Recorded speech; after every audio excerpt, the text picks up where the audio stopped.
Okay, let's talk about the feeling of feeling like you wasted a year.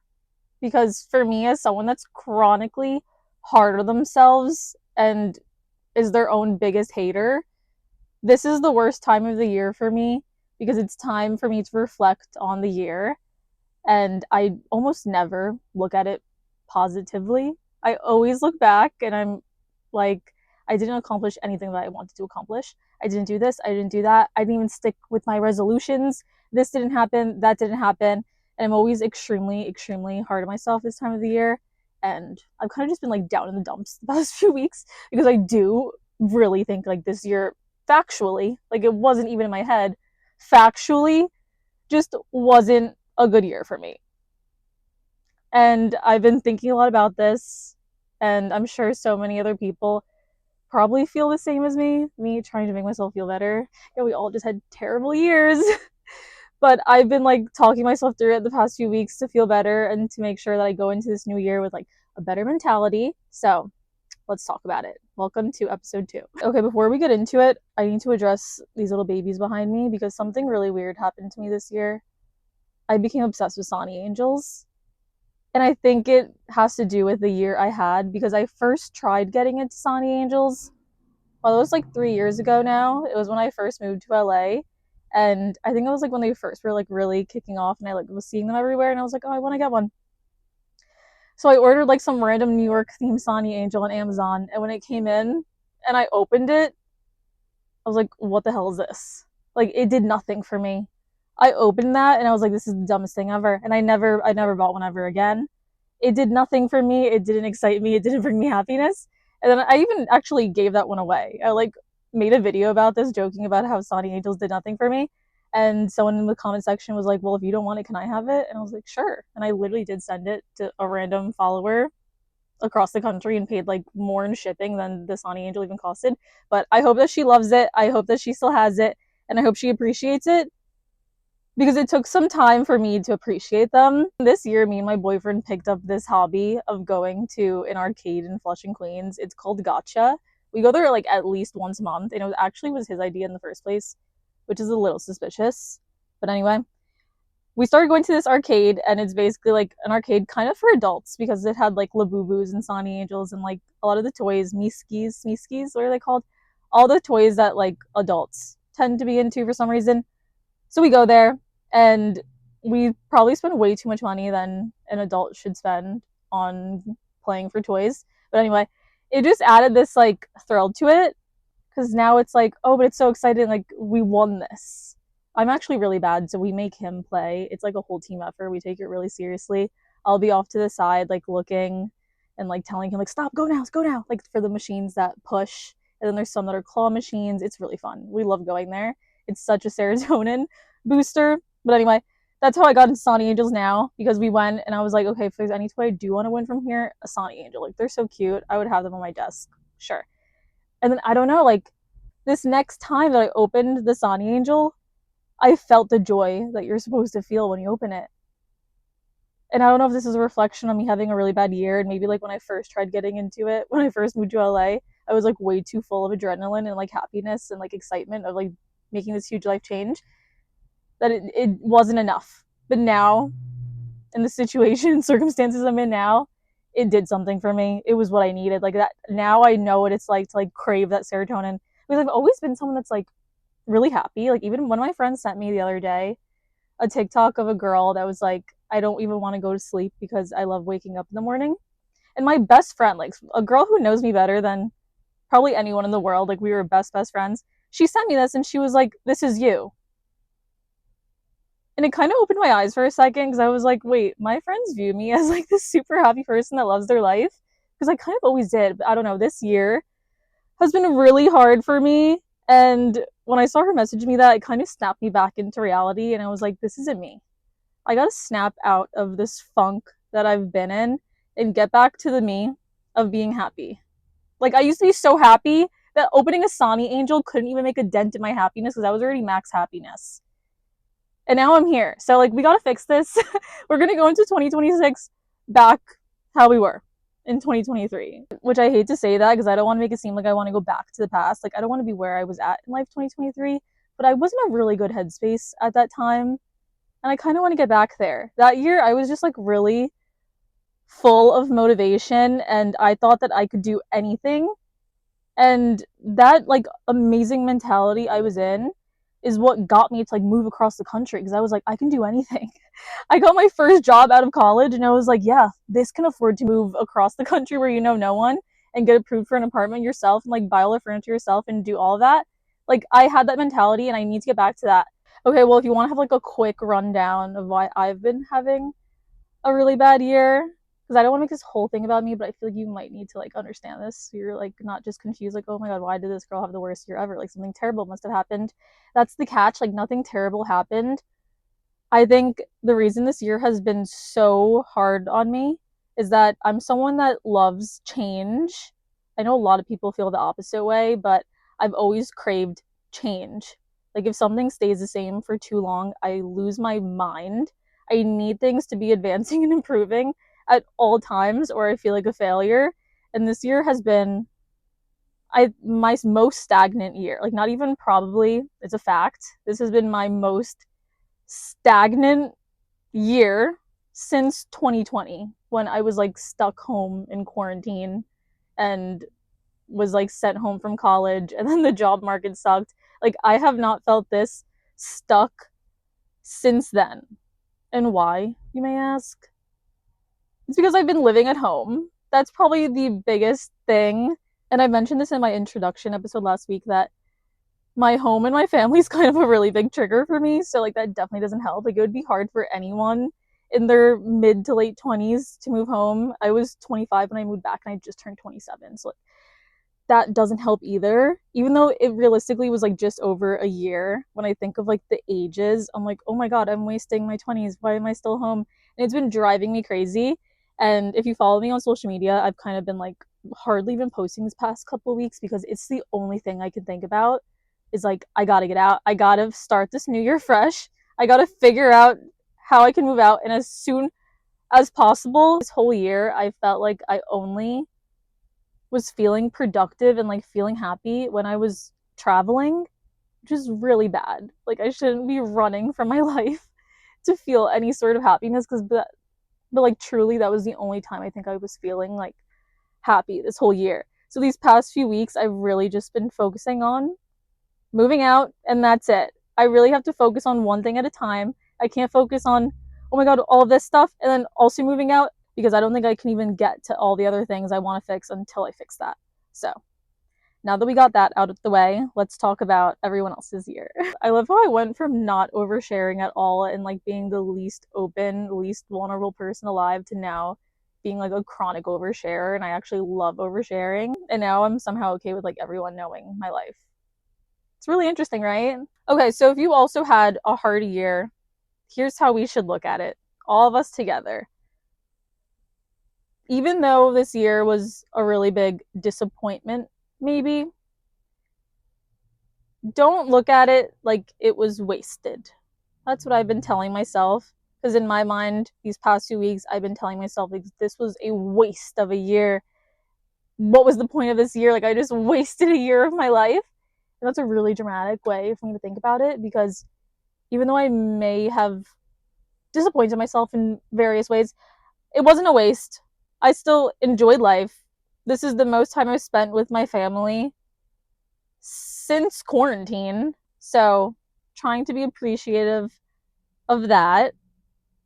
And also, I think I learned a lot more about myself, which like I used to never understand when people said that. Like, what do you mean you learned more about yourself?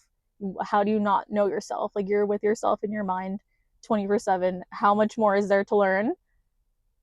I get it now. I really get it now. Now I understand a lot more like what I truly want and like what my why is. Okay, philosopher. And also, like I've mentioned in my last episode, this year has helped me the most with being more comfortable in talking about my feelings, being more vulnerable, and being more open. And I think it's strengthened a lot of my relationships, because now I'm like this more mature person who can like talk about things and not just bottle things up. Also, I think like moving back home and being back in New York and back with my family made me rethink a lot of my friendships, because it really put into perspective for me, like, why am I friends with some of these people? Something I did recently, this past week actually, is I went, and I know this sounds really childish and like probably really high school of me, but I went through my Instagram following and I unfollowed all the people that have either wronged me or we're just like not on great terms, or like there's someone that I see them, their face or their name, and I'm like, this is putting me in a bad mood. Like, I don't want to see you.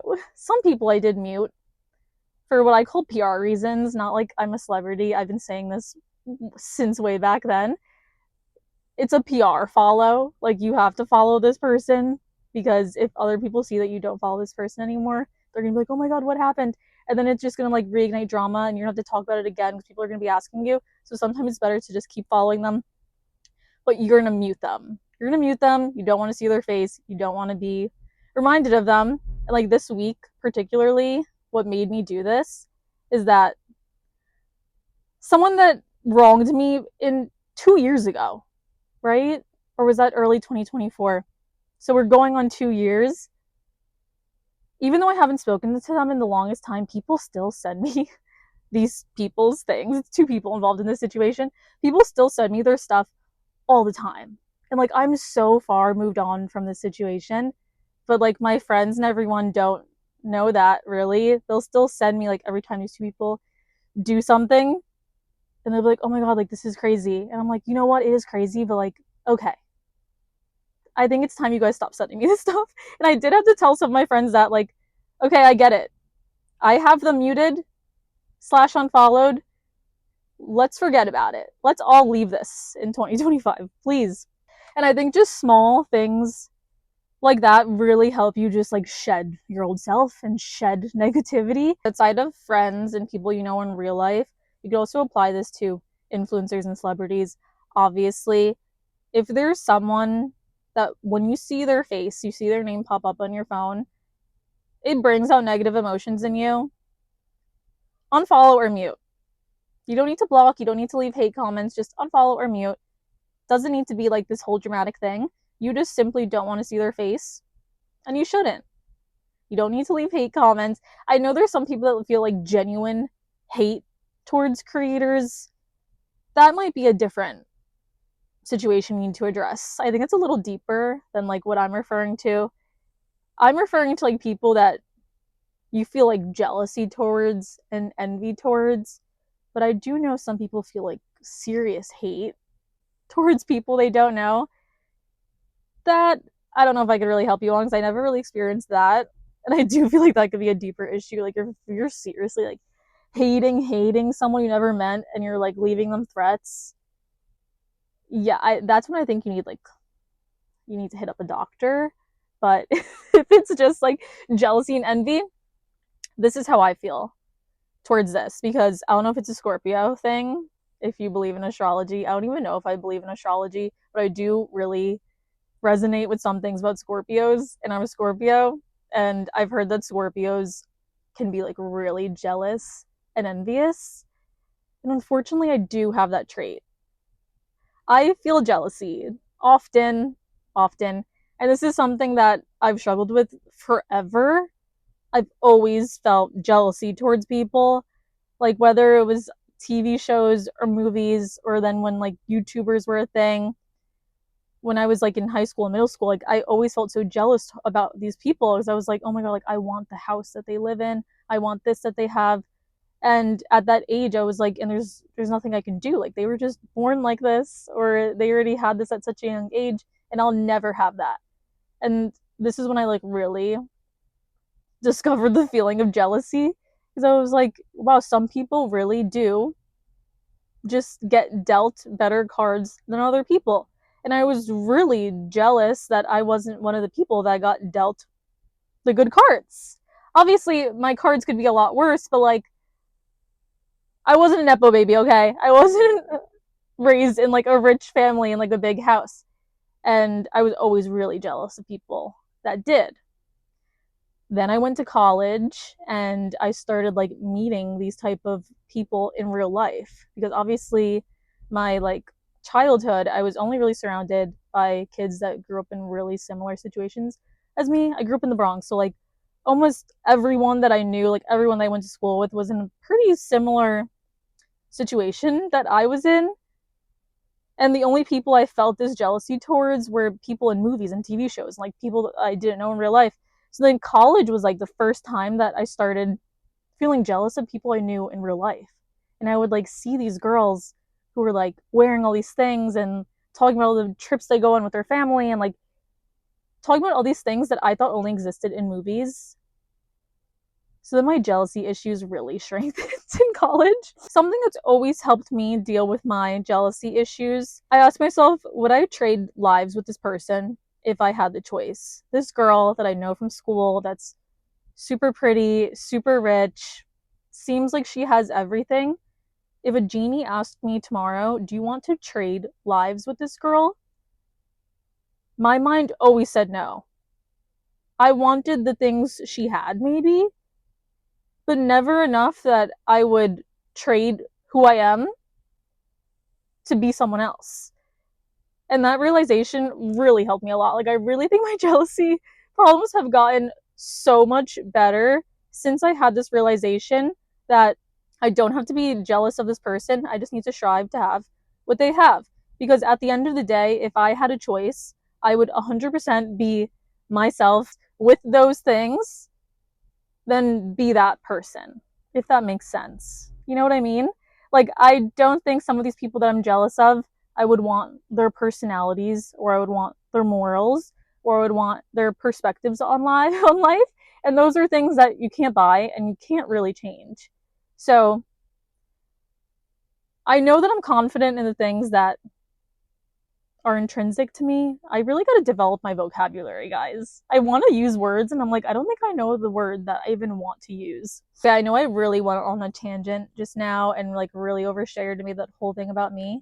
But basically what I was trying to say is once you recognize all the things that make you feel bad and maybe are holding you back because you're more focused on these like negative thoughts you're having than being able to focus on like the things you actually need to do and the things that will actually make a difference in your life, let's leave them in 2025.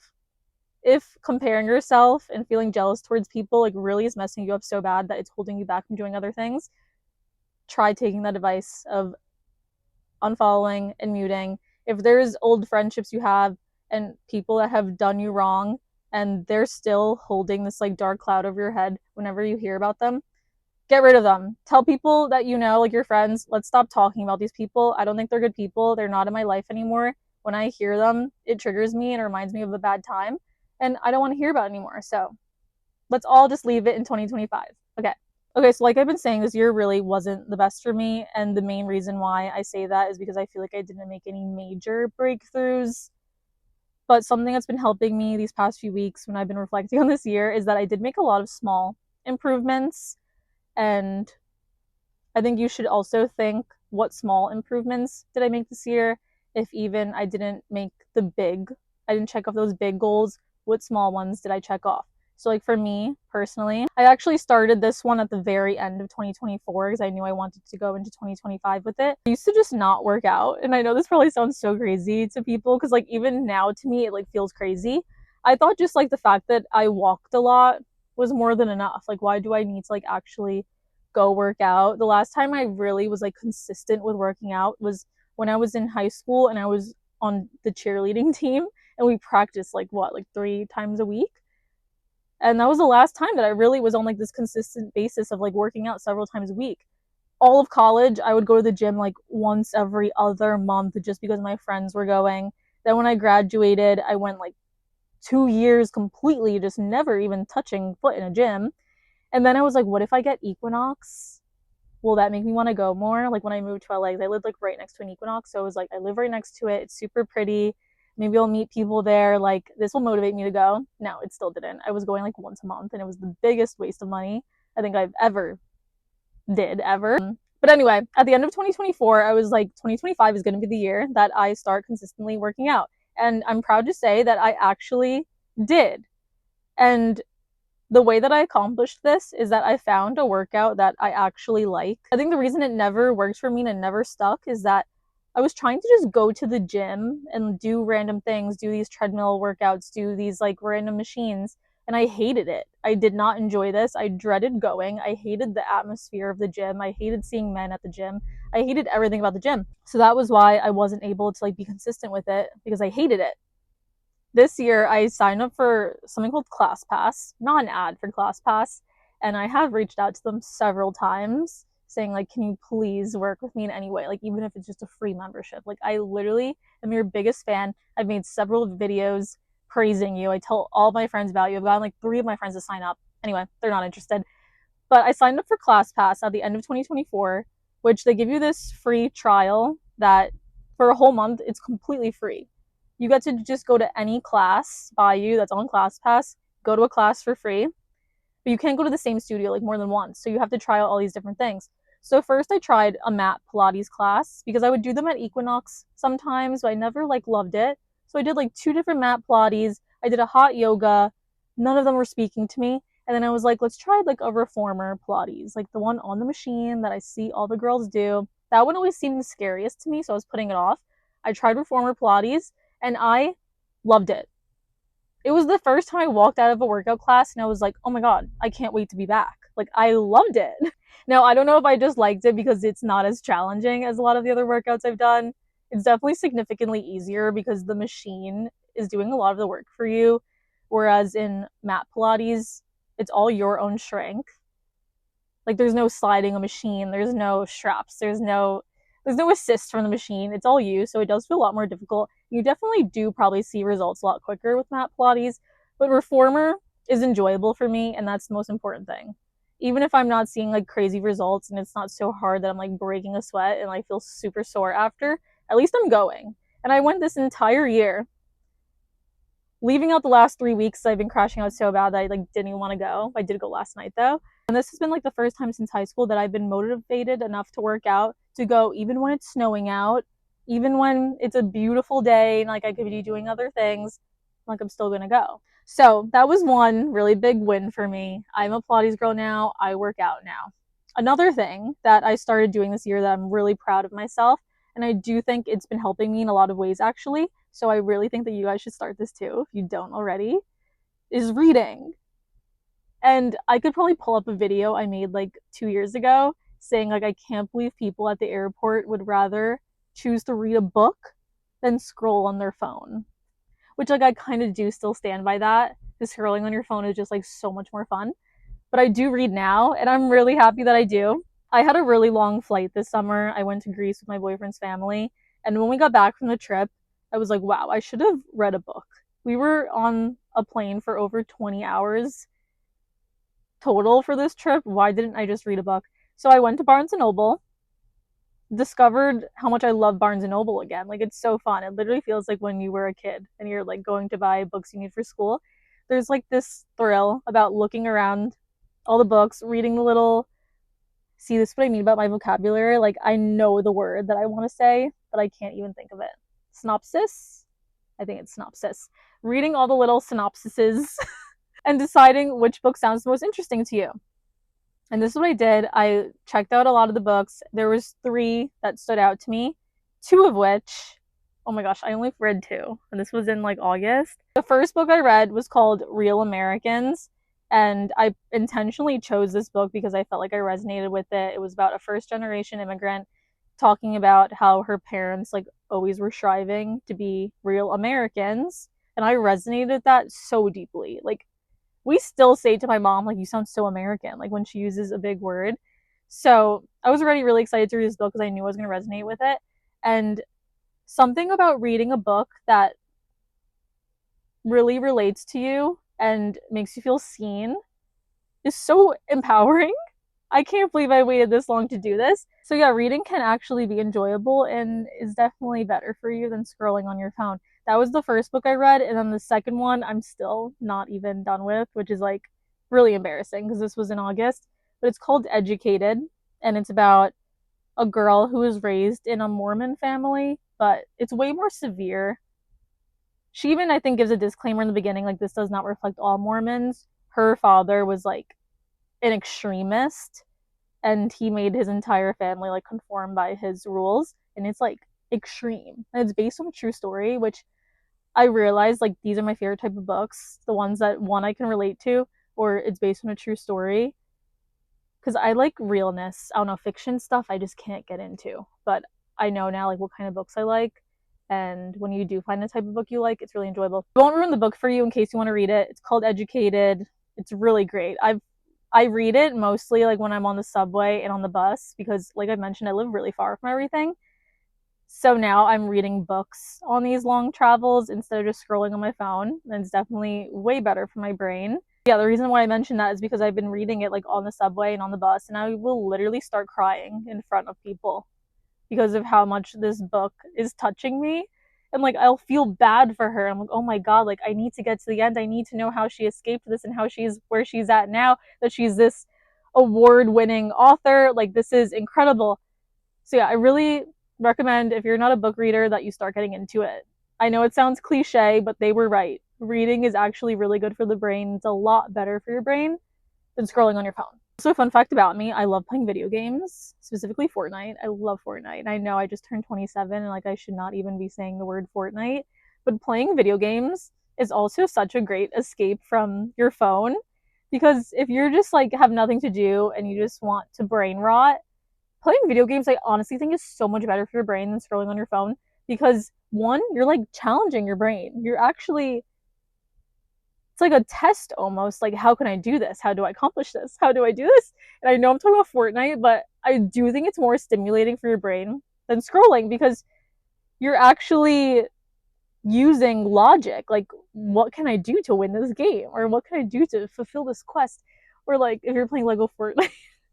Okay, I sound ridiculous now, but you know what I mean, right? Like you're using different parts of your brain, and also you're not like comparing yourself to people. Like you're so locked in and out of reality playing this stupid game that like you forgot about all the comparisons and all the things that are going wrong in your life, and it's just like this hour escape just to like really calm yourself down and worry about Mr. Peely and not like what's going on in real life. It's a great escape. Highly, highly recommend. Video games and reading books. Awesome. Another thing I did this year is that I like fully, I think I reached maximum level of not caring what people think, which is probably what I'm most proud of from this year. Like the fact that I even finally started this freaking podcast slash YouTube that I've been wanting to do forever, but I was always so scared that it would like flop or people are going to watch it, it's going to be embarrassing or it's going to be bad. I finally just did it. Even if it does terrible and like 10 people view this every week, at least I did it. And that's a really big accomplishment in my book. It's like one really good thing about social media is it gives you this like crazy confidence that you can do anything now. Like you've already done the most embarrassing thing you can do. So like now you can do anything. It really does give you this like superpower of not caring about cringe anymore. Like cringe isn't even a thought in my mind anymore. Like, oh no, is that cringe? Oh no, if I wear this, is that cringe? If I go here by myself, is that embarrassing? I've already reached maximum potential of cringe and embarrassing. So now I will do anything. Another thing that I did this year, which like I've never really been a huge music lover. I hardly ever listen to music. I never have headphones in. The only time I will listen to music is like when I'm in the car by myself. Yeah, it's like literally the only time I listen to music. I'm just like not a big music girl. But anyway, now I've like fully eliminated it. All the times that I would listen to music, I've been playing podcasts now. And I do think it's a lot more stimulating for the brain to like listen to podcasts. I love emotional podcasts, which clearly that's why I like wanted to make one like this. I love when it's someone just like really oversharing and it feels like you're talking to them. And I love hearing like other people's thoughts on things. And also, along with reading, I've really been trying to grow my vocabulary, because I feel like since I graduated college, my vocabulary has been getting so bad because the only language I'm consuming is like brain rot on TikTok and like casual conversations with my friends and family. Even like I was working corporate for 3 years, even working corporate fries your brain to some degree, at least what I was doing, because I had such like a monotonous, boring, repetitive, tedious job that was like just sending the same emails over and over. And even that was like frying my vocabulary because I feel like I was just sending like the same email over and over and the same status calls and status meetings, and like it all just felt like the same made up words that I was forgetting how to like actually form complex thoughts because it was just like the same corporate nonsense every day. Okay, so now that I got that all out, we let it all out, leaving it into 2025 now. Also, if you're someone that's not super vulnerable or like not an oversharer, I promise it really makes you feel so much better. Because ever since I've started being like more open and like talking about my problems, I feel so much better. It feels like a weight lifted off your shoulders when the people you're talking to know what you're struggling with and like what you're dealing with. So you don't have to like fake it all the time. I don't know. It's an amazing thing. I really recommend everyone who's ever struggled with like letting out their feelings, just let it out. Find someone, find your best friend, find your mom, find anyone that's like closest to you, and just start letting it out on them. They're gonna have to deal with it for a little bit, and then maybe you'll start becoming more comfortable and like talking with other people. But find someone you like love and trust and start just like letting it out on them. It really helps. Now let's look into 2026, this new year. So like I said, the end of the year is always the worst time for me because I'm like, oh my god, this year sucked, all of that. And then I also kind of put myself in this like mental jail that I'm like, nothing can start over until the new year. So like these couple weeks suck. They do, because I put myself in this like mental jail. But then once January 1st hits, that's the best time of the year for me because it's a fresh slate. I feel like video game restarted. You have a chance to start over, even though like you really don't. Time is a construct. Years are made up. None of this is real. If you believe it's real, your mind will think it's real, and you will seriously think like this is a fresh start. This is new. Game is restarting. This is my chance to have a good game. Okay, what are we gonna do this new year to start out fresh? If you're type B like me, get a planner. I just ordered one. Make sure you get a super cute one.